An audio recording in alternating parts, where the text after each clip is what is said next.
Hello students, तो discuss करने वाले हैं यहाँ पर हम चैप्टर नंबर 7 क्लास 12 के गाइस। चैप्टर नंबर 7 के हम 2 लेक्चर कंप्लीट डिस्कस कर चुके हैं। यदि आपने वो लेक्चर नहीं देखे हैं तो आप उनको जाकर देख सकते हैं। उससे पहले आप चैनल पर नए हैं तो चैनल को सब्सक्राइब करें और वीडियो को ज़्यादा से ज़्यादा शेयर करें, जिससे अदर स्टूडेंट की भी हेल्प हो सके। तो आइए आज का टॉपिक स्टार्ट करते हैं, लीडरशिप। अब गाइस देखिए, लीडरशिप को स्टार्ट करने से पहले आपको डेफिनेशन क्लियर होनी चाहिए। तो गाइस देखिए, लीडरशिप की डेफिनेशन क्या होती है? It is a process of influencing the behaviour of people at work towards the achievement of specified goals. अब गाइस देखिए, यहाँ पर क्या है कि हम पीपल का यहाँ पर मीनिंग क्या है? सबसे पहले आपको पीपल का मीनिंग क्लियर होना चाहिए। जो हमारी ऑर्गेनाइजेशन में एम्प्लॉयज अवेलेबल हैं उनको डिनोट कर रहा है यहाँ पर पीपल वर्ड्स। तो भाई देखिए, इन्फ्लुएंस कर रहे हैं हम किसके बिहेवियर को? जो हमारी ऑर्गेनाइजेशन में एम्प्लॉयज अवेलेबल हैं, ताकि वो अपने वर्क को इफिशिएंटली और इफेक्टिवली कंप्लीट कर पाएँ। अब भाई देखिए, जब कोई भी एम्प्लॉयज इफिशिएंटली और इफेक्टिवली अपने वर्क को कंप्लीट करेगा तो वो मेरे ऑर्गेनाइजेशन गोल्स को अचीव करने में मेरी हेल्पफुल करेगा। तो यही मेरा यहाँ पर डेफिनेशन कहलाती है। It is the process of influencing the behaviour of people at work towards the achievement of specified goals. आइए अब गाइस देखिए, यहाँ पर हमें डिस्कस करना है इसके फीचर्स। तो गाइस देखिए, सबसे पहला मेरा यहाँ पर फीचर्स जो आता है वो आता है, it indicates the ability of an individual to influence the other. किसी एक पर्सन या हम कह सकते हैं किसी एक एम्प्लॉयज की एबिलिटी अदर एम्प्लॉयज को इन्फ्लुएंस करती है। फॉर एग्जाम्पल गाइज, हमारी ऑर्गेनाइजेशन में 100 एम्प्लॉयज अवेलेबल है, उनमें से कोई एक एम्प्लॉय अच्छा वर्क करता है तो वहाँ पर लीडरशिप के केस में क्या होता है कि उससे अदर भी इन्फ्लुएंस होते हैं। क्योंकि गाइज देखिए, जो मेरा लीडर है वो अदर एम्प्लॉयज़ को जाकर बताएगा कि इस एक एम्प्लॉय ने यहाँ पर हमें बेटर तरीके से वर्क को कंप्लीट कर दिया है। तो उस केस में क्या होगा, जो अदर एम्प्लॉयज है वो भी उसी वर्क को बेटर वे में करने की पूरी कोशिश करेंगे कि जब ये कर सकता है तो हम क्यों नहीं कर सकते। सेकेंड देखिए, it try to bring change in behaviour. अब गाइस देखिए, मैंने आपको स्टार्टिंग में ही बताया ये क्या है कि इन्फ्लुएंस करता है किसको? बिहेवियर को, हमारे एम्प्लॉयज़ के। तो यहाँ पर क्या कह रहा है कि ट्राई करता है किसको? बिहेवियर को चेंज करने के लिए। Leadership has a power to change the behaviour of their followers. Guys सिर्फ और सिर्फ लीडरशिप क्या है कि यहाँ पर अपने फॉलोअर का ही बिहेवियर चेंज कर सकती है। जो लीडर होगा वो अपने फॉलोअर का ही बिहेवियर चेंज करेगा, किसी अदर पर्सन का वहाँ पर बिहेवियर चेंज नहीं कर सकता। क्योंकि गाइस देखिए, जो उसके फॉलोअर होंगे वही उसकी बात को जो है फॉलो करेंगे, अदरवाइज कोई अदर पर्सन उसकी बात को फॉलो नहीं करेगा। आपको बेस्ट एग्जाम्पल देता हूँ, टीचर्स। अब गाइस देखिए, कोई भी टीचर हमें कोई भी गाइडलाइंस प्रोवाइड कराता है तो वो सिर्फ और सिर्फ क्लास के स्टूडेंट ही उसको फॉलो करेंगे, कोई अदर स्कूल का स्टूडेंट उसको फॉलो नहीं करेगा। थर्ड देखिए, it's so interpersonal relationship between leader and follower. अब गाइस देखिए, यहाँ पर क्या है कि इंटरपर्सनल रिलेशनशिप को शो करता है किसके बीच में? लीडर और फॉलोवर के। Without follower a leader has no existence. मैंने आपको बताया कि जब तक यहाँ पर फॉलोवर अवेलेबल नहीं होंगे तो लीडर का कोई एग्जिस्टेंस नहीं होगा। The important requirement for leadership it is the presence of followers. For example guys देखिए, हम अपने क्लास के थ्रू देख सकते हैं कि यहाँ पर हमारा टीचर जो है वो लीडर है और जितने भी स्टूडेंट अवेलेबल हैं वो सब उसके फॉलोवर हैं। तो वो कोई भी गाइडलाइंस प्रोवाइड कराता है तो हमें उसको फॉलो करना पड़ेगा। But guys on the other hand, वो स्कूल से बाहर अदर किसी स्टूडेंट को कोई भी गाइडलाइंस प्रोवाइड कराता है तो वहाँ पर कोई भी उसको फॉलो नहीं करेगा। तो इसलिए यहाँ पर कहता है कि इंटरपर्सनल रिलेशनशिप है। फोर्थ देखिए, it is to achieve common goal. अब गाइस यहाँ पर क्या है कि जो भी हमारी ऑर्गेनाइजेशन का कॉमन गोल है उसको अचीव करने में भी मेरी हेल्प करता है। फिफ्थ देखिए, it is a continuous process. Guys देखिए, मैंने आपको बताया था कि मैनेजमेंट जब तक हम डिस्कस कर रहे हैं, आप ये आंख मीच के कहीं भी लिख सकते हैं, it is a continuous process. देखिए, a manager has to use his leadership continuously, not at any particular occasion. ये नहीं है कि किसी एक पर्टिकुलर ओकेजन पर ही जो लीडर है वो अपनी लीडरशिप का यूज करेगा। गाइस उसको कंटिन्यूसली यूज करनी पड़ती है। अब गाइस देखिए, यहाँ पर हमने फीचर्स डिस्कस कर लिए और इसकी डेफिनेशन को डिस्कस किया। अब गाइस देखिए, हमें डिफरेंट टाइप्स ऑफ लीडरशिप को यहाँ पर डिस्कस करना है। आइए देखते हैं। गाइस देखिए, यहाँ पर सबसे पहले गाइस देखिए मेरी आती है यहाँ पर autocratic leadership, lease faire leadership और गाइस देखिए डेमोक्रेटिक। अब गाइस देखिए, इन सबको क्या है कि हमें तीनों टाइप्स की लीडरशिप को कंप्लीट डिस्कस करना है। तो गाइस देखिए, सबसे पहले गाइस देखिए यहाँ पर ऑटोक्रेटिक लीडरशिप को हम डिस्कस करते हैं। आइए, अब गाइस देखिए, ऑटोक्रेटिक लीडरशिप का यहाँ पर मीनिंग क्या है? The leader keeps all the authority centre in his hands. अब गाइस देखिए, सारी अथॉरिटी किसके पास है? गाइस जो मेरा लीडर है उसके पास अवेलेबल है सारी अथॉरिटी। जिस तरीके से वो डायरेक्शन प्रोवाइड करा रहा है, गाइडलाइंस प्रोवाइड करा रहा है, उसके अकॉर्डिंग हमें अपने वर्क को कंप्लीट करना है। जो भी एम्प्लॉयज अवेलेबल हैं उनको जितनी भी गाइडलाइंस प्रोवाइड कराई गई है वो उस गाइडलाइंस के अकॉर्डिंग अपने वर्क को कंप्लीट करेंगे। देखिए, and employees have to perform the work as per his order. मैंने आपको बताया कि जो भी वो ऑर्डर दे रहा है हमारा लीडर, उसके अकॉर्डिंग हमें अपने वर्क को कंप्लीट करना है। इफ़ एनी एम्प्लॉय, गाइस देखिए यहाँ पर इसको एनी कर लीजिए, ये क्या यहाँ पर एनी है, ठीक है। आइए, if any employee is careless in his work performance then he is punish. अब गाइस देखिए यहाँ पर क्या होगा, जो मेरा लीडर है यदि कोई भी एम्प्लॉय यहाँ पर उसके डायरेक्शन के अकॉर्डिंग, उसकी गाइडलाइंस के अकॉर्डिंग वर्क को कंप्लीट नहीं करता है तो वो पनिशेबल होगा। फीचर्स देखते हैं। सेंट्रलाइज अथॉरिटी, गाइस देखिए यहाँ पर मीनिंग क्या है कि सेंट्रलाइज अथॉरिटी होगी कि सारी अथॉरिटी किसके हैंड्स में है, यहाँ पर लीडर के। सेकंड देखिए single man decision, single man decision है क्योंकि गाइस देखिए यहाँ पर क्या है, जो भी डिसीजन है मेरा कंप्लीट किसके थ्रू लिया जा रहा है, जो मेरा लीडर है उसके थ्रू लिया जा रहा है। यहाँ पर कोई भी डिसीजन लेना है लीडर लेगा क्योंकि कंप्लीट पावर किसके हैंड्स में है, यहाँ पर लीडर के हैंड्स में है। उसने एम्प्लॉयज़ को कुछ भी हैंड ओवर नहीं किया है। सेकंड थर्ड देखिए यहाँ पर रॉन्ग बिलीव रिगार्डिंग एम्प्लॉयज। अब गाइस देखिए यहाँ पर क्या होगा कि रॉन्ग बिलीव होगा रिगार्डिंग एम्प्लॉयज, क्योंकि उसका माइंडसेट क्या है कि यहाँ पर ऑटोक्रेटिक लीडरशिप को क्यों फॉलो कर रहा है। उसका माइंडसेट है कि जो हमारे एम्प्लॉयज अवेलेबल है हमारी ऑर्गेनाइजेशन में वो किसी भी वर्क को कंप्लीट प्रॉपर वे में नहीं कर सकते, वे अपने सेल्फ मोटिवेटेड कोई भी डिसीजन नहीं ले सकते, इसलिए उनको मैं डिसीजन प्रोवाइड कर रहा हूँ। तो यहाँ पर रॉन्ग बिलीव हो जाएगा। ओनली डाउनवर्ड कम्युनिकेशन, अब गाइस देखिए यहाँ पर क्या होगा, ओनली डाउनवर्ड कम्युनिकेशन होगी क्योंकि जो मेरा लीडर है वो क्या कर रहा है, अपने एम्प्लॉयज़ को यहाँ पर डायरेक्शन प्रोवाइड करा रहा है।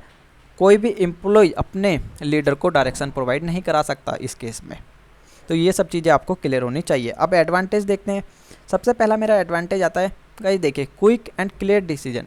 क्विक, जो भी डिसीजन लेना है जल्दी लिया जाएगा और वो डिसीजन क्लियर होगा क्योंकि यहाँ पर जो भी डिसीजन लिया जा रहा है किसके द्वारा लिया जा रहा है, लीडर के। लीडर को सिर्फ और सिर्फ क्या करना है, यहाँ पर डिसीजन लेना है और उसको पास ऑन करना है किसके पास, अपने एम्प्लॉयज़ के, ताकि वो जो एम्प्लॉयज़ वहाँ पर अवेलेबल है वो उस वर्क को कंटिन्यूसली स्टार्ट कर पाएँ।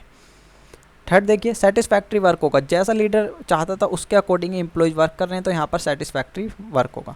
Necessary for less educated people, यहाँ पर क्या होगा गाइस देखिए कि जितने भी एम्प्लॉयज़ मेरे पास अवेलेबल हैं वो मेरे पास हाईली एजुकेटेड की रिक्वायरमेंट नहीं होगी। यदि लो एजुकेटेड पीपल भी मेरे पास अवेलेबल है, एम्प्लॉय अवेलेबल है, तो उस केस में वहाँ पर कोई प्रॉब्लम नहीं होगी क्योंकि डिसीजन किसको लेना है, लीडर को लेना है। लीडर यहाँ पर एजुकेटेड होना चाहिए।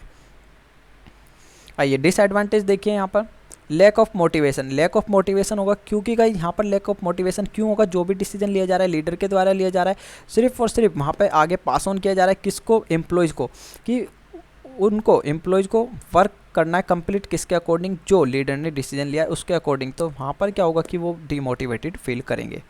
Employees not participated in decision making, employee जो है पार्टिसिपेशन में वहाँ पर कोई भी डिसीजन में पार्टिसिपेट नहीं कर सकते क्योंकि कंप्लीट डिसीजन किसके हाथ में, कंप्लीट अथॉरिटी किसके पास है, लीडर के। लीडर जैसा डिसीजन चाहेगा वैसा डिसीजन लेगा।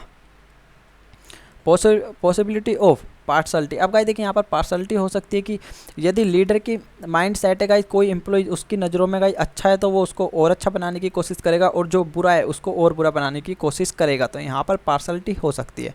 स्टेबिलिटी देखते हैं गाइस कि कहाँ कहाँ पर सुटेबल है। यदि हम ऑटोक्रेटिक डैम यहाँ पर लीडरशिप को फॉलो करते हैं तो कहाँ कहाँ पर हम फॉलो कर सकते हैं। When a leader is most knowledgeable, अब गाइस देखिए यहाँ पर जहाँ पे कि जो हमारा लीडर है उसके पास काफ़ी नॉलेज है अवेलेबल है।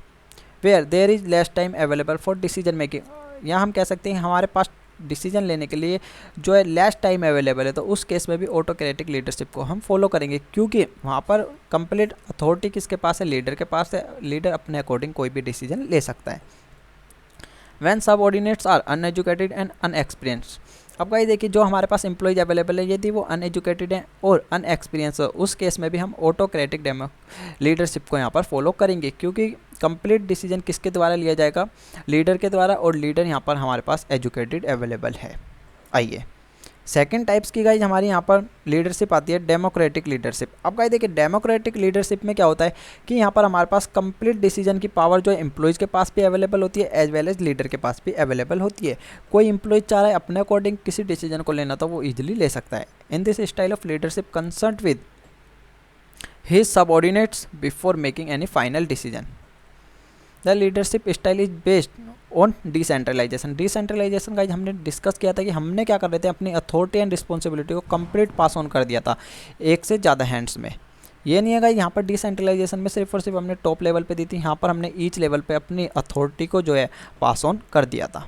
ये चीज़ आपको क्लियर होनी चाहिए कि अब कोई भी डिसीजन लेना है तो हम सबसे डिस्कस करके लेंगे, जितने भी एम्प्लॉयज हमारे पास अवेलेबल हैं उन सबसे हम डिस्कस करने के बाद ही किसी डिसीजन को जो है लेंगे, और कोई अदर एम्प्लॉय भी चाहता है किसी डिसीजन को लेना तो वो भी इजीली ले सकता है। फीचर्स देखिए यहाँ पर बेटर रिलेशनशिप होगा एम्प्लॉयज और लीडर के बीच में का, यहाँ पर बेटर रिलेशनशिप होगा।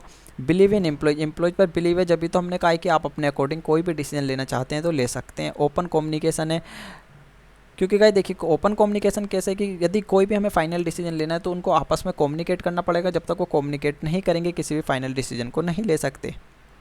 एडवांटेज देखिए, मोर मोटिवेशन होगा, एम्प्लॉयज मोटिवेटेड फील करेंगे क्योंकि उनको यहाँ पर पार्टिसिपेट कराया जा रहा है कि आप कोई भी डिसीजन ले सकते हैं, आप अपने अकॉर्डिंग कोई भी, यदि आपके दिमाग में आइडिया है, आपके माइंड में कोई आइडिया है तो आप हमें बताइए। मोर इफिशिएंसी एंड प्रोडक्टिविटी, अब गाइस देखिए यहाँ पर मोर इफिशिएंसी होंगी और प्रोडक्टिविटी भी होगी। Available of sufficient time for constructive work, अब गाइस देखिए जो हमारे पास वर्क अवेलेबल है उसको करने के लिए यहाँ पर सफिशेंट टाइम मेरे पास अवेलेबल होगा। सेकंड देखिए डिसएडवांटेज देखते हैं।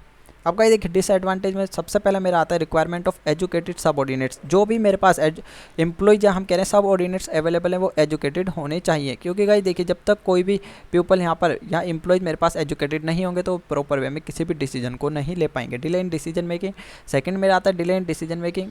डिले इन डिसीजन मेकिंग क्यों होगी, क्योंकि गाइस देखिए यहाँ पर क्या है कि ओपन कम्युनिकेशन है, जब तक लीडर्स और एम्प्लॉय आपस में कम्युनिकेट नहीं कर लेंगे किसी भी फाइनल डिसीजन को नहीं ले सकते हैं। Lack of responsibility in manager, responsibility manager की यहाँ पर लैक कर जाएगी, क्योंकि वो सोचेगा कि एम्प्लॉयज कोई भी डिसीजन लेंगे, एम्प्लॉय सोचेंगे कि मैनेजर ने ले लिए, तो इस केस में हो सकता है, ये नहीं गाइस होगा ही होगा, हो सकता है कि लैक ऑफ रिस्पॉन्सिबिलिटी हो जाए। सुटेबिलिटी देखते हैं कि कहाँ कहाँ पर जो है ये सुटेबल है।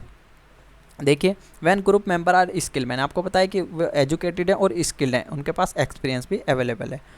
When more time available for decision making, कोई भी डिसीजन लेने के लिए हमारे पास मोर टाइम अवेलेबल है। मोर टाइम का यहाँ पर क्यों रिक्वायरमेंट होती है, क्योंकि हमें यहाँ पर कोई भी एम्प्लॉय और लीडर, आप कोई भी यहाँ पर कोई डिसीजन ले सकता है, बट उनके केस में क्या है कि उनको आपस में कम्युनिकेट करना पड़ेगा, और कम्युनिकेट करने के लिए टाइम कंज्यूमिंग मेरा प्रोसेस होता है। When leader want to involve subordinates in decision making, आपका देखिए यहाँ जहाँ पर लीडर ही चाहता है कि मैं सबऑर्डिनेट्स को इन्वॉल्व करूँ डिसीजन लेने में, तो वहाँ पर भी हम डेमोक्रेटिक लीडरशिप को सेटअप कर सकते हैं। भाई लास्ट आती है मेरी, देखिए फ्री रेन, और हम कह सकते हैं लीज फेयर लीडरशिप। अब गाइस देखिए लीज फेयर लीडरशिप मेरी क्या होती है, in this styles give his subordinates complete freedom to make decision, यहाँ पर हमने कंप्लीट फ्रीडम दे दी है कि आप जैसा चाहें डिसीजन ले सकते हैं, आपको कम्युनिकेट करने की भी रिक्वायरमेंट नहीं है। डेमोक्रेटिक में क्या था कि आप डिसीजन तो ले सकते हैं, लेकिन आपको कोई भी फाइनल डिसीजन लेने से पहले कम्युनिकेट करना पड़ेगा अपने लीडर से या अपने सीनियर से। लेकिन यहाँ पर क्या है, कंप्लीट जो है हमने उसको फ्रीडम दे दी कि आप जो डिसीजन चाहे अपने अकॉर्डिंग ले सकते हैं और उसको फॉलो भी कर सकते हैं। फीचर्स देखिए, फुल फेथ हिज सबऑर्डिनेट्स, जो हमारे पास सबऑर्डिनेट्स अवेलेबल है, मैं कह रहा हूँ जो एम्प्लॉयज हमारे पास अवेलेबल है उनको क्या आएगा यहाँ पर कि हमारा फुल फेथ है, हमारा ट्रस्ट है काफ़ी, इसलिए हमने उनको फुल फ्रीडम दे दी है कि आप जो डिसीजन चाहे वो डिसीजन ले सकते हैं। आइए सेकंड देखिए independent decision making. Independent decision making होगी क्योंकि गाइस देखिए कोई भी सबऑर्डिनेट्स किसी अदर सबऑर्डिनेट्स पे यहाँ पर डिपेंडेंट नहीं होगा। डिसेंट्रलाइजेशन ऑफ अथॉरिटी, यहाँ पर भी गाइस देखिए डिसेंट्रलाइजेशन ऑफ अथॉरिटी है, क्योंकि हमने क्या करा है, डिसीजन लेने की जो हमारे पास अथॉरिटी थी हमने उसको एक से ज़्यादा जो है पास ऑन कर दिया, एक से ज़्यादा सबऑर्डिनेट्स के बीच में पास ऑन कर दिया है।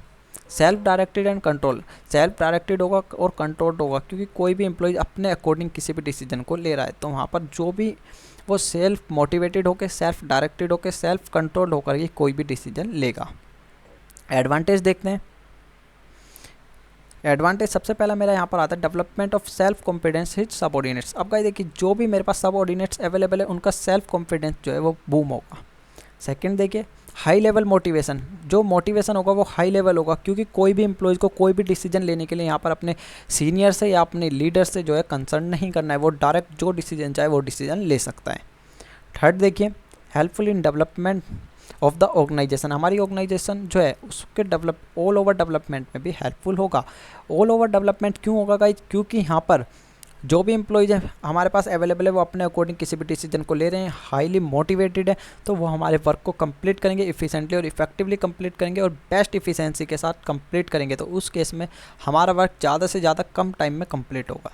तो ऑल ओवर हम कह सकते हैं कि डेवलपमेंट होगा हमारी ऑर्गेनाइजेशन का। आइए आगे देखते हैं।